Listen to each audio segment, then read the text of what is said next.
Qual que é a história de Lúcifer? E é mesmo aquela que ele era um anjo invejoso e desejou ser Deus? Da onde vem isso? Ele era um anjo bonito, belo, né? Portador de luz. E ele tinha uma unção. Ezequiel 28 diz que ele era o querubim ungido.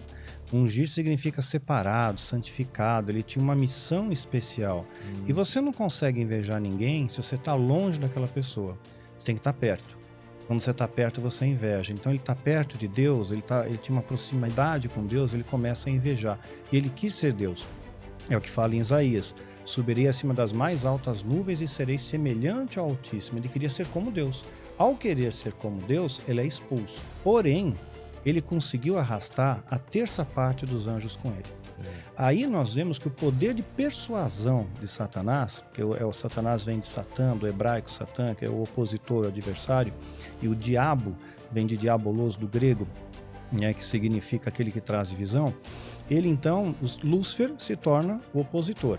Só que ele arrastou a terça parte dos anjos com ele. Quer dizer, o que ele falou para os anjos? Então. Quer dizer, qual foi o argumento? Porque ele conseguiu persuadir de uma maneira, assim, extraordinária. Porque anjos que têm uma capacidade mental de 100%, a gente usa 10% do cérebro, né? O anjo usa tudo, né? E de repente ele conseguiu enganar. Então o poder de persuasão dele é algo incrível. Imagina o que ele não faz com os homens, né? Afastados de Deus, que ele não faz, o estrago que ele não faz com os homens, né?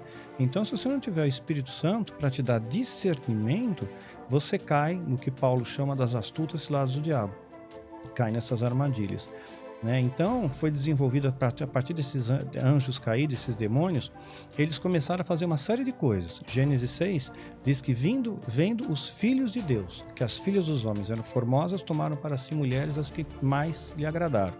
Então, nós vamos ver uma coisa curiosa aqui, né? Anjos caídos copulando com mulheres terrenas, elas tendo filhos e nascendo gigantes, os Néfilins, né? É o que fala na continuação do Quilaim, o Néfilim, Então, os gigantes. E esses gigantes continuaram na história mesmo depois da Era Diluviana. Né? Então nós temos aí o que é chamado de... foram mortos no dilúvio? No dilúvio, sim. Mas continuaram fazendo a mesma coisa. O ritual continua. Eles continuaram, é chamado de precedente bíblico. Porque pós-dilúvio, nós vamos encontrar, por exemplo, o gigante Golias. Golias é pós-dilúvio. Né? O Golias tinha 2,75 de altura. Quer dizer, era um monstro, né? E não era um cara que tinha doença, gigantismo. Ele era um guerreiro. Só a armadura dele completa era 80 quilos.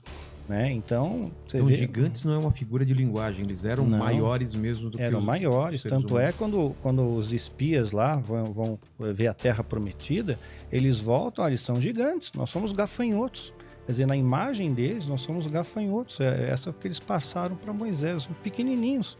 Os caras são muito grandes, como é que a gente vai pegar esses caras? Então isso leva a gente a crer que os anjos têm uma estatura maior do que os seres humanos também. Tem uma estatura maior que o ser humano. Agora, o curioso é eles gerarem filhos em seres humanos. O demônio se multiplica? Não, então. Pois não pode se multiplicar. Né? Porque eu lembro que teve uma ocasião, numa libertação, não foi na Neuza, tá? Foi em outra, né? Que manifestou um demônio, né? E estavam falando em nome de Jesus e o demônio não ia embora. Aí falaram, não, esse demônio não adianta você explicar para ele quem é Jesus, é um demônio filhote. Né? Você vai ter que primeiro explicar quem é Jesus para depois ele se ligar e ir embora. Né? Isso não existe, né? Isso é piada, né? Até. Então, o que acontece? Já ouviu falar de súcubos e íncubos? Já. Então, os súcubos é a materialização demoníaca na forma feminina e íncubos a materialização demoníaca na forma masculina. Isso eu falo no meu livro Rastro do Oculto. E também tem 2 vídeos no meu canal, A História do Diabo e o Diabo na História. Também explica lá. Então ele se materializa, né? Os anjos se materializaram para Abraão, para Ló, comeram, né? Quer dizer, materialização bem concreta mesmo, comeram. Ele se materializa na forma feminina, como um súcubo. Isso, veja bem, não pode acontecer em qualquer lugar. Tem que ser no ambiente ritualístico. Um anjo de Deus pode aparecer aqui.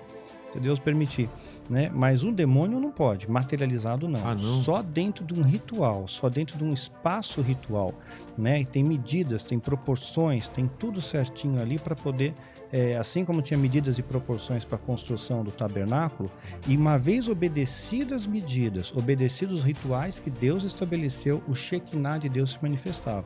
Ou seja, o que antes era um pedaço de areia do deserto, agora é o poder de Deus que está ali. Shekinah É o poder de Deus. O poder de Deus está ali.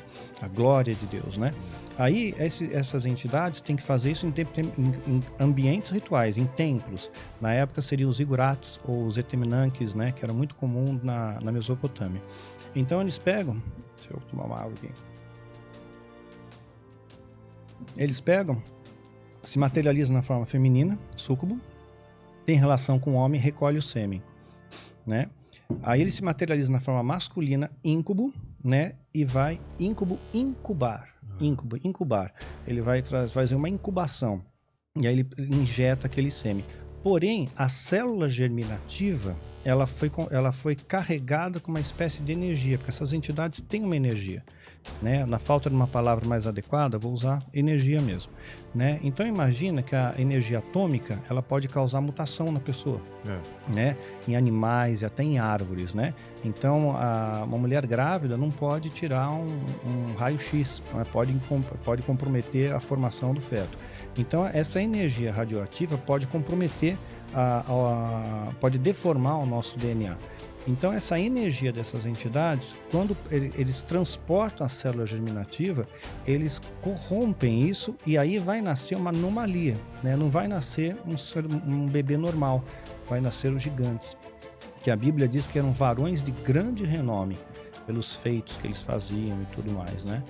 Então são alguns feitiços de alta magia que já remontam desde a época da Mesopotâmia, né? Isso é antigo, os sumérios tinham, os acádios tinham, os egípcios, os astecas, incas, maias, né? Machu Picchu, isso está pelo mundo inteiro. Os caras chamavam de semideuses, né? Devia ter várias denominações. Exato, essa ideia mesmo, semideuses. Filho dos deuses, né? Com as mulheres. Com as mulheres.